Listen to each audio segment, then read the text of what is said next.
Maria Arena, vous êtes une eurodéputée belge, membre du Parti socialiste, membre de la Commission européenne sur le commerce international.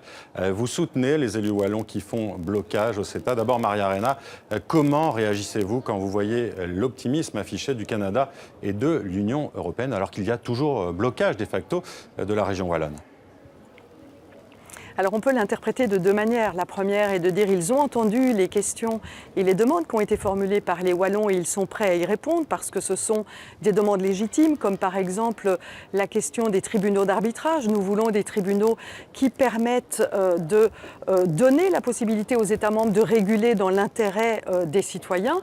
Et donc si effectivement la Commission et les Canadiens entendent cette demande, eh bien on peut continuer à avancer. Il y a aussi des demandes concernant les services publics. On sait que les services publics en Europe sont des facteurs importants d'égalité, de travail avec la population.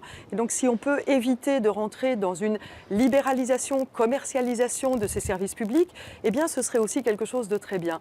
Et donc toutes ces questions ont été mises sur la table, non pas il y a une semaine ou 2 semaines, ça fait 1 an que le gouvernement wallon, le Parlement wallon font des auditions, demandent à la Commission de pouvoir répondre à ces questions et jamais il n'y a eu de réponse. Et aujourd'hui que nous sommes à la veille de ce sommet, eh bien tout d'un coup j'ai l'impression qu'ils se sont réveillés et peut-être vont-ils apporter des réponses. Maria Arena, on se pose quand même une question, vous venez de l'évoquer, hein. Vous parliez du tempo de cette ratification. Le traité, il est en négociation malgré tout depuis 7 ans, alors pourquoi il y a blocage aujourd'hui ? Mais parce que toutes ces questions ont été posées et elles n'ont jamais reçu de réponse. La Commission a jugé bon de ne pas prendre en considération des demandes qui sont des demandes légitimes. Aujourd'hui, ces demandes, elles ne sont pas uniquement portées par les Wallons, elles sont aussi portées par la société civile que l'on retrouve aujourd'hui dans la rue, par les syndicats, par les mutuelles de santé. Donc ce n'est pas uniquement une préoccupation qui a été portée par les Wallons, mais c'est une préoccupation générale qui dit oui, nous sommes pour le commerce bien entendu, mais nous voulons que ce commerce ne donne pas les clés à des multinationales qui vont décider encore plus que ce qu'elles ne décident aujourd'hui. Et donc, nous voulons un commerce qui garantit une certaine biodiversité économique. Nous voulons garantir qu'il y ait des gagnants, et pas des gagnants et des perdants. Alors vous dites qu'il n'y a pas eu de réponse aux questions qui ont été posées depuis 1 an. Comment est-ce que vous l'interprétez ? Alors je pense tout simplement que la Commission a estimé qu'elle pouvait passer en force. C'est d'ailleurs au départ la position qu'elle avait prise en disant que ce traité était un traité non mixte, c'est-à-dire qui ne concernait qu'une compétence exclusive de la Commission. Ce n'est que parce que les Allemands et les Français, d'ailleurs, ont demandé que ce traité soit mixte, que la Commission a revu sa position en disant « finalement, nous allons peut-être devoir passer par les États membres ». Et un des États membres est composé des entités fédérées et fédérales, à savoir la Belgique, qui s'était exprimée en disant « si nous avons la possibilité de dire ce qui ne va pas dans ce traité, eh bien nous le dirons ». Haut et fort et nous utiliserons notre compétence pour le faire. Et c'est étrange quand c'est l'Allemagne qui le fait, on trouve ça tout à fait légitime.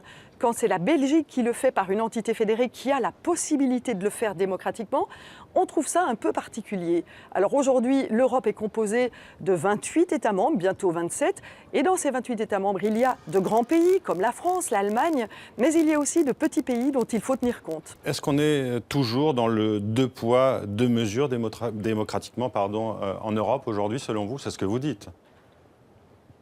Alors aujourd'hui, effectivement, il y a des préoccupations qui sont posées par certains pays qui sont prises en considération et des préoccupations qui ne sont pas prises en considération. Et j'ai envie de dire que quand il s'agit du commerce international, de la libéralisation, de l'ultralibéralisme, on a tendance à avancer, à dire que la Commission et l'Europe doivent faire les avancées nécessaires.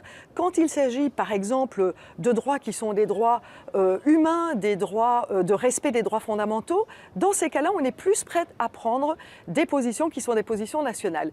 Moi, ce que j'ai envie de dire, c'est quand il s'agit d'Europe, il s'agit de démocratie et il faut travailler avec de la transparence et prendre en considération les différents points de vue. Et ici, les Wallons n'expriment pas un point de vue de repli sur soi, ils n'expriment pas une volonté de ne pas avoir d'accord, ils veulent avoir un accord avec le CETA, avec le Canada, mais ils veulent surtout avoir des principes démocratiques qui soient défendus dans le cadre de ces accords. Alors, il y a des critiques en Belgique, notamment du côté flamand et du côté de la NVA, ce parti nationaliste flamand, notamment qui dit qu'il y a aussi deux poids, deux mesures. J'y reviens notamment du côté de la morale, que les Wallons s'accommodent bien de vendre des armes, par exemple, à l'Arabie Saoudite. Alors, quel est le problème avec le CETA, disent-ils ? Alors c'est un argument qui est un argument tout à fait fallacieux. Ce que nous voulons ici, c'est d'avoir un modèle d'un accord de libre-échange qui soit de cette nouvelle génération. C'est-à-dire que quand on fait du commerce, ce n'est pas du commerce pour du commerce. On veut du commerce pour que les citoyens se sentent mieux avec ce commerce. Et ce que nous voulons ici, c'est d'avoir un accord de nouvelle génération où il y a des gagnants et des gagnants, où on ne doit pas sacrifier les agriculteurs au profit de certaines multinationales, où les agriculteurs ont leur place comme certaines autres entreprises dans cet accord. C'est ça que nous voulons. Et donc nous ne sommes pas en train de faire blocage vis-à-vis d'une région en particulier ou vis-à-vis d'un partenaire. Nous voulons que ces accords soient respectueux des citoyens européens, mais également des citoyens canadiens. Maria Arena, on dit que ce blocage des Wallons risque de provoquer une nouvelle crise belgo-belge entre Wallons et Flamands. La région flamande est favorable au CETA. Est-ce que la loyauté fédérale a été brisée, selon vous ? Alors je ne pense pas, je pense qu'il eût été préférable effectivement que le fédéral qui doit représenter la Belgique au niveau du Conseil ait pris en considération les attentes et les demandes qui avaient été formulées par les Wallons. Aujourd'hui, vous savez que nous avons un gouvernement fédéral où les Wallons sont peu représentés et où ce gouvernement a pensé qu'il n'était pas utile de prendre le mot, de prendre la position des Wallons.